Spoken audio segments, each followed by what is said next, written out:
Sobre Nós, um tempo para conversar em voz feminina, temas e testemunhos que tocam a todos. Um programa de Xana Silva Matos. Olá, bem-vindo, bem-vinda ao segundo Sobre Nós deste mês. Muito obrigada por continuares a escolher a Sem Igual. Para nós é um privilégio trabalhar para ti.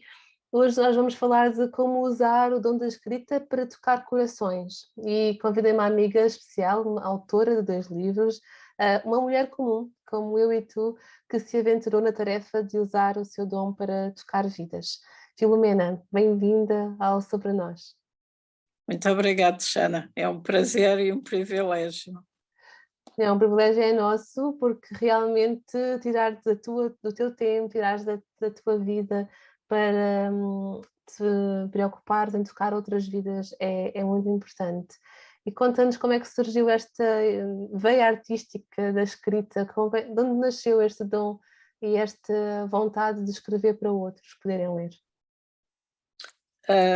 A primeira vez que eu senti vontade de escrever teria 12 ou 14 anos, em que o meu livro de paixão na altura era Os Lusíadas, e então comecei a escrever qualquer coisa semelhante para uma amiga minha e chamei-lhe a Elísiada. Uau. Mas depois, durante o tempo do Instituto Bíblico, tive vários professores que me incentivavam a escrever, mas eu não me sentia capacitada para tal e por isso, não que eu não gostasse, mas achava que ainda não era tempo. Depois, mais tarde, quando eu fiquei viúva, resolvi ir 2 meses para o Alentejo para buscar de Deus o que é que haveria mais para eu fazer. E quando eu pensava que ainda iria fazer alguma formação na área da psicologia, que para mim seria o ponto final para talvez me lançar na escrita, Deus disse claramente escrita, única e somente escrita. Aí foi o meu problema saber o que escrever. Na altura eu já tinha algumas coisas alinhavadas de um livro, mas achei que não deveria ser aquele. E foi quando Deus me trouxe a ideia, uma viagem que eu tinha feito recentemente, e a partir daí a coisa fluiu tão naturalmente, eu creio que foi mesmo o Espírito Santo a guiar-me, porque eu não me sentia capaz de uma coisa dessas. Tanto que quando eu li o meu livro, eu disse, mas eu escrevi isto tudo. Fiquei mesmo muito surpreendida. E este livro nasce com que espírito? O que é que ia no teu coração que tu querias colocar para fora e vem assim pela palavra? Para mim, há sempre um incentivo para as pessoas. Eu sempre fui uma pessoa muito alegre e uma das coisas que me custa assistir é ver as pessoas muito estressadas, muito carrancudas, não saboreando os pequenos momentos e depois as redes sociais acabam por mostrar coisas que até certo ponto se chega a duvidar se são verdadeiras ou não, porque é o que a palavra de Deus diz, pelos frutos os conhecereis. Uhum. E às vezes os frutos não correspondem às As imagens. fotografias, não é? Uhum. E então nasce este Linha d'Água, certo? Eu tenho Linha comigo d'água. o Linha d'Água, que é o único que eu li, teu, eu sei que não é o único que está escrito, mas é o único que eu li, e é assim que ele nasce, não é? Nasce com uma tentativa de tocar corações no sentido de despertar as pessoas para a vida, para as coisas bonitas da vida, certo? Conta-nos um bocadinho como é que, o que é que leva-nos um bocadinho pelo livro, não é? Dá-nos assim um fio condutor para O- quem ainda o- não leu, sinta vontade de pegar e olhar para ele e levá-lo consigo, porque eu li no barco, eu lia, quando ia para Lisboa, a minha viagem de meia hora de barco era a linha d'água que me acompanhava na minha viagem de Montijo, Lisboa, Lisboa, Montijo. Quem ainda não leu o livro, como é que como é que nos podes, que fio condutor podes deixar, que linha d'água tu podes deixar para que abra a vontade de ler? eu sou uma apaixonada pelo mar. Uma parte da minha família, onde pertence o meu apelido Cristo, é de Sesimbra, e portanto sempre foi uma zona de veraneio para mim. Depois vim morar para Oeiras com 5 anos e a praia, 3 meses de férias, era a coisa mais empolgante. Ainda hoje a praia é o lugar mais relaxante para mim. Portanto, não foi difícil pensar no mar. A linha d'água, efetivamente, também me motiva, porque e vem sempre aquela pergunta: aquela linha pertence a quê? É o limite do céu ou é o limite da terra? E a ideia do livro, e foi assim que foi nascendo, é alguém que por algum momento põe-se a observar o mar e às 2 por 3 caminha na areia e faz uma perspectiva, uma retrospectiva da vida dela, aquilo que ela desejava, aquilo que não corresponde aos seus desejos, e então avista ao longe uma ilha, e daí a tal inspiração da Ilha das Maldivas, e vai até à ilha, onde ela tem um tempo a sós e contempla a natureza, e quando regressa vem uma pessoa diferente, com vontade de mudar muita coisa na sua vida. E é isso que eu pretendo que os meus livros provoquem. Para já, um choque de vida, que as pessoas... eu escrevo devagar e leio devagar, mas sei que nem toda a gente faz assim. Mas penso que os meus livros, eu sou um pouco apelidada de usar muitas vírgulas. O que é engraçado é que depois da revisão deste segundo ainda me puseram mais vírgulas do que aquelas que eu tinha posto. Para mim, as vírgulas ajudam-me a balizar a leitura, a pausar devidamente a leitura, mas parece que não é assim que se escreve o ajuda. Eu sempre gostei muito de Saramago, e Saramago também fazia muitas vírgulas. Está bom, está ótimo.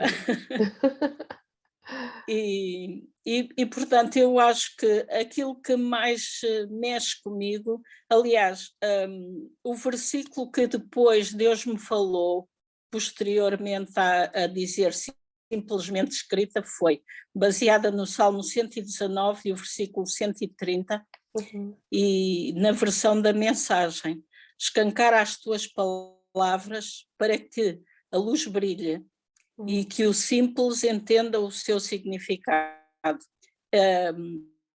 Eu sei que muita gente agarra-se a algumas credenciais e dizem, mas porque é que ela escreve assim tão simples? Eu gosto de escrever para as pessoas que entendam, para as pessoas simples. Claro que eu conheço os termos mais elaborados, intelectualmente avançados, mas eu acho que esses não tocam o coração. Acho que aquilo que a Bíblia diz, se nós não nos tornarmos como crianças, não herdamos o reino, e é isso que as pessoas, todos nós temos uma criança dentro de nós e os corações entendem a linguagem simples. É verdade, é verdade. Eu acho que pela linguagem simples nós conseguimos despertar emoções, não é? Qualquer pessoa consegue compreender uma linguagem simples, nem toda a gente consegue compreender linguagem abstrata ou mais elaborada. Então, se nós queremos despertar emoções nas pessoas, a simplicidade assim o consegue. Aliás, Jesus, pela sua simplicidade, chegou a tanta gente por isso mesmo, não é? Porque não tinha aquela pretensão de ser tão intelectual como os fariseus, como os doutores da lei, mas simples como o povo, para poder chegar à grande maioria. Não é? Eu acho Também que gosto este muito. teu livro convida-nos muito ao silêncio também, não é?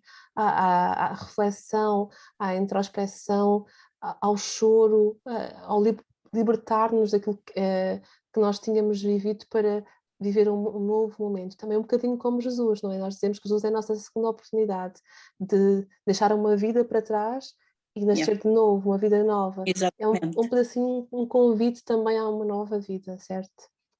Sim, até eu uso muitas ilustrações, aliás, saem naturalmente, e quando eu estou a ler os Evangelhos e ouço as parábolas de Jesus, eu digo, olha, afinal tive um bom mestre. Sem dúvida.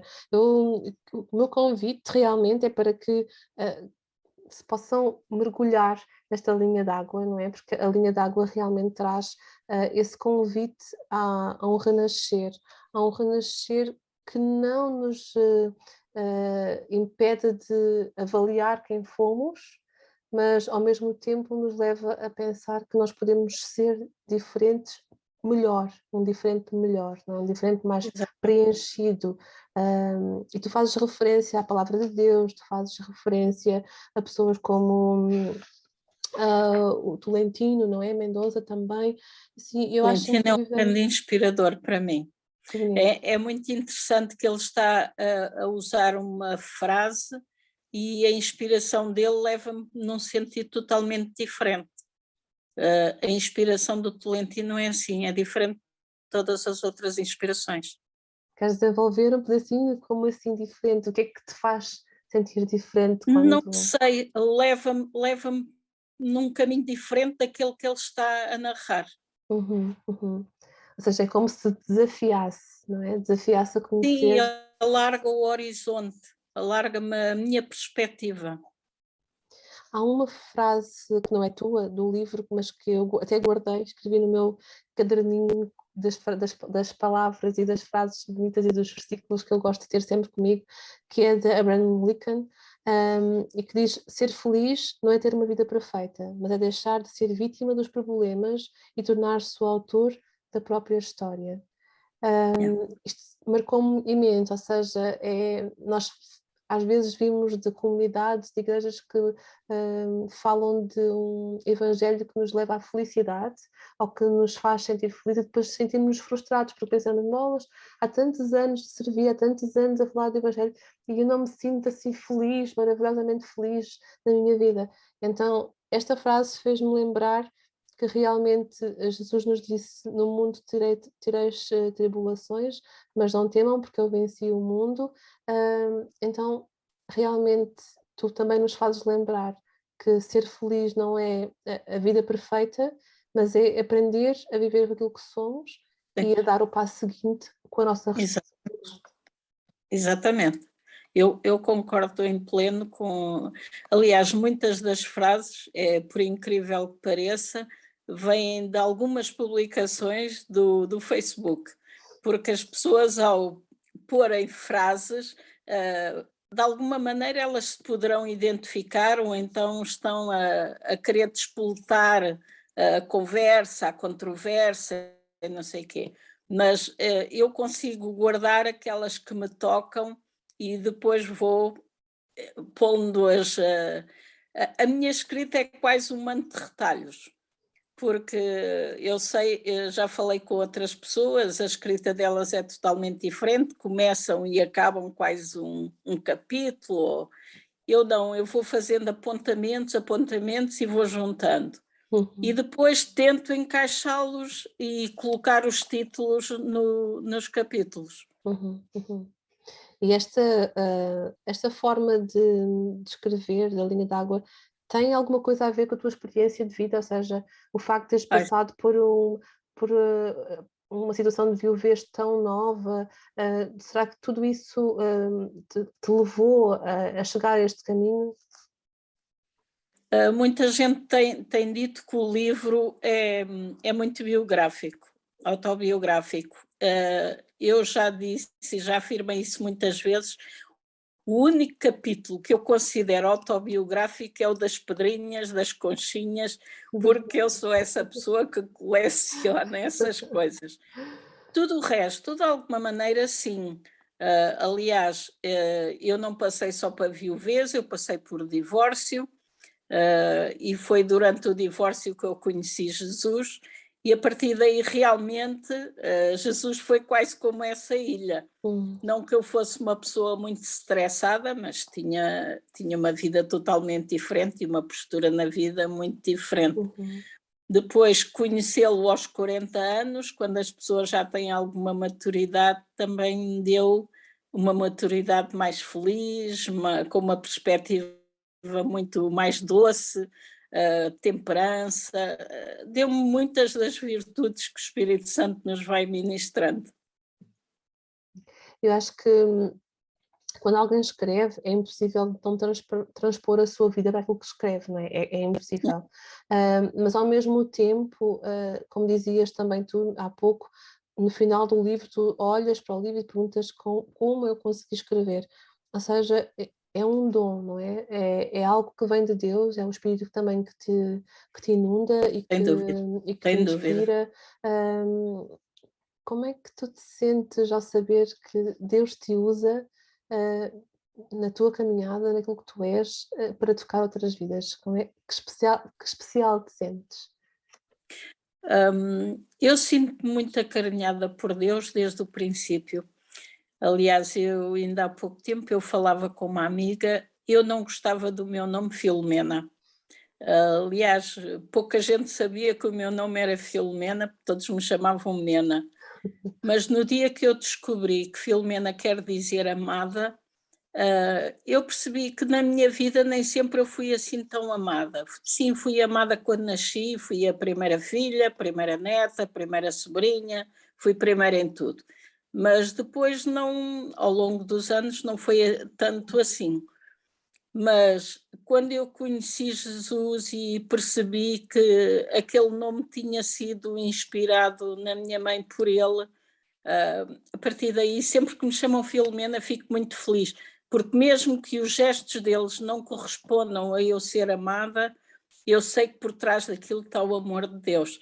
E mesmo que essas atitudes não sejam as melhores, Deus sempre me vai mostrar o que está por trás e uma perspectiva sempre muito diferente. Para mim é muito fácil perdoar, ainda que nem sempre os perdões tenham sido assim fáceis, mas é-me fácil perdoar porque lembro aquilo que fui perdoada e por isso aceito com muita naturalidade. Antes de passarmos ao próximo livro, quanto tempo demorou a escrever A Linha d'Água? Durou dois meses, nem tanto. Mas é muito interessante porque eu não sabia que depois viria o segundo livro, toda a gente dizia que sim, mas eu não estava assim tão convencida que seria capaz e depois que poderia defraudar as expectativas. Para já estava muito receosa. Aliás, os meus agradecimentos mostram mesmo isso, que eu agradecia meio mundo, porque eu sentia-me mesmo incapacitada. Mas é muito interessante que, agora vendo os dois livros, o fim do primeiro quase que anuncia o segundo. O segundo, é isso que eu ia dizer. Ou seja, o final desta Linha d'Água é como que dissesse vai haver mais. E vai haver mais sobre nuvens. Realmente tudo bem para além das nuvens, não é verdade? Como é que foi para além das nuvens? É um livro recente, ou seja, ainda nem sequer foi lançado oficialmente, só no próximo ano, como falávamos no início, mas já está aí, quem quiser já pode adquirir, é só entrar em contato com a Filomena. Sim. E agora, mas diz-me, de onde vem esta inspiração agora? Se falávamos de uma vontade de transformar vidas para que as pessoas já sentem de ser carrancudas e estressadas e olhassem para uma vida diferente, o Para Lá das Nuvens, que eu não li, por isso não posso falar, tens de ser tu a falar. Onde está? Como vem? De onde surge? O Para Além das Nuvens era uma questão que eu colocava. Eu sempre viajei muito, mas sempre de automóvel. E nunca viajei de avião, nunca tinha feito nenhuma viagem. E então, como eu já disse, como sempre fui muito alegre, quando eu vejo um dia cinzento, com as nuvens muito cinzentas, havia sempre uma questão dentro de mim se o sol estaria a brilhar para além das nuvens. E essa foi a grande curiosidade e a grande alegria também ao ver o sol atrás de algumas nuvens cinzentas, um sol que até encandeia os olhos e que temos que baixar a janela, mas para além das nuvens, e é muito interessante, fala de sonhos. não sonhos aqueles que nós sonhamos a dormir e que às vezes têm a ver com o stress da vida, com a rotina, outros com as medicações e têm sonhos mais espatafúrdios. Não, mas tem a ver com sonhos, aquilo que está no nosso coração, aquilo com que sonhamos acordados. E o título dele é Para Além das Nuvens, e depois tem uma frase que quase que o identifica, que diz: onde os sonhos ficam mais claros. Portanto, é um desafio para nós subirmos, não quer dizer que seja até às nuvens, não é? Mas para lá da nossa zona de conforto, não é? Corresponde muito àquilo que Jesus disse a João na ilha de Patmos: sobe e vê. Aliás, o primeiro capítulo é mesmo esse título, sobe e vê. E fala de não só termos sonhos, mas termos a intenção de os concretizar e como os concretizar com os pés bem assentes na terra. Apesar de subirmos às nuvens, os pés devem ficar bem firmes. Eu considero Para Além das Nuvens uma ponte e uma ferramenta para nos chegarmos mais a Deus, para sabermos aquilo que Ele tem para nós, e porque quando Ele nos fala, Ele sempre nos vai incentivando e vai encorajando, e mesmo que as coisas nem sempre possam correr muito bem, nós vamos tirar algum ensino disso. E tem sido essa a expectativa, e já tenho alguns bons feedbacks do livro, e vamos ver como é que vai ser a apresentação. Eu estou empolgada porque é num espaço muito bonito, no Palácio das Galveias, no Campo Pequeno. Eu fiquei encantada com o espaço e eu espero que seja o dia 12 ou dia 19 de fevereiro, à tarde, e entretanto eu vou ter uma apresentação que de alguma maneira é oficial, que é no Barreiro, na biblioteca, essa já está agendada, na Biblioteca do Barreiro, no dia 29 de janeiro, e portanto essa também já pode ser adiantada, e já tenho feito algumas apresentações. Aliás, o livro foi, depois de algum tempo, ele levou muito tempo a ser escrito, porque a pandemia condicionou-o e muito. Depois a questão da revisão não correu assim tão bem, porque a pessoa que o iria rever não estava mentalmente bem, fisicamente também não, e acabei por entregar tudo no editor, sem revisão, sem capa. Foi assim um stress, mas foi incrível, porque o editor tinha-me dito que levaria um mês, já com tudo preparado. Acabou por levar 27 dias, porque eu tive entretanto a oferta para ir à Madeira e gostava muito de levar o livro. Claro. E como consegui levar, e ele foi apresentado inicialmente na Assembleia de Deus do Funchal, onde eu tenho lá um amigo, e foi muito interessante. O livro está aí, ou seja, ele está disponível, tanto um como o outro. O Linha d'Água é já conhecido, seja conhecido. O Para Além das Nuvens já sabem que ele existe. Este é o tempo para contactar a Filomena, falar com ela, falar connosco na rádio, quem quiser obter cópias do livro, mas fica já com estas datas: janeiro no Barreiro, fevereiro em Lisboa. Vamos ter mais um livro da Filomena disponível para nos desafiar a chegar um pedacinho mais longe daquilo que é a nossa caminhada individual, sem estarmos sempre tão perdidos naquilo que é a nossa rotina, o nosso stress diário, e lembrarmos daquilo que são os mandamentos de Jesus, que também nos pede para cuidarmos de nós próprios e daqueles que estão à nossa volta. Filomena, muito obrigada por este tempo, por estes livros. Já estou curiosa, já quero ler o segundo, por isso a próxima vez que estivermos juntas, faz favor, traz-me um exemplar para mim. Sem dúvida. É um prazer acompanhar a tua caminhada de fé, a forma como também te dedicas a dar este testemunho de que no meio da tribulação nós podemos sorrir, nós podemos estar bem dispostos, nós podemos, porque a luz de Jesus está connosco, não é? O nosso coração pode estar contrito, mas a luz está no nosso rosto e isso faz-nos sorrir. Muito obrigada pela tua vida. Obrigada, Xana, e o livro vai chegar às mãos. Isso, muito bem, obrigada. E em fevereiro voltamos a falar sobre este assunto com certeza. Muito bem, já sabes como funciona o nosso programa, ele não chega ao fim. Se estás no YouTube, vai ao link da descrição, acompanha o podcast da rádio, ouve o programa até ao fim. No final desta música que vamos ficar agora, terei mais informações para deixar. Fica connosco, não desligue já o teu YouTube, nem a tua rádio, escuta esta música e voltamos já a subir para as despedidas. Sobre nós, um tempo para conversar em voz feminina, temas e testemunhos que tocam a todos. Um programa de Xana Silva Matos.